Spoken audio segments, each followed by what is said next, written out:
ابتدا ہے رب جلیل کے بابرکت نام سے جو دلوں کے بھید خوب جانتا ہے۔ دیکھتی آنکھوں سنتے کانوں کے ساتھ آپ کو حافظ علی رضا کی طرف سے السلام علیکم ورحمۃ اللہ وبرکاتہ۔ جب حمل 2.5 ماہ کے قریب ہو اور 3 ماہ مکمل نہ گزرے ہوں تو صبح فجر کی نماز کے بعد باوضو ہو کر پہلے درود شریف پڑھیں، پھر سورہ فاتحہ مکمل پڑھیں اور پھر سورہ بقرہ کی پہلی آیت الف لام میم ذالک الکتاب لا ریب فیہ تک پڑھیں۔ پھر مٹی کے پیالے میں پانی لے کر اس پانی کو دم کریں اور وہ پانی حاملہ عورت کو پلا دیں۔ 7 دن تک یہ عمل کریں، انشاءاللہ لڑکا پیدا ہوگا۔ یہ مجربات میں سے ہے۔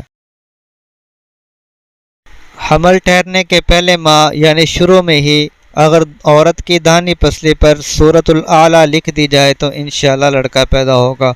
یہ سورت کسی روشنائی سے سیاہی سے نہیں لکھنی بلکہ دائیں ہاتھ کی شہادت کی انگلی سے اشارے سے لکھنی ہے۔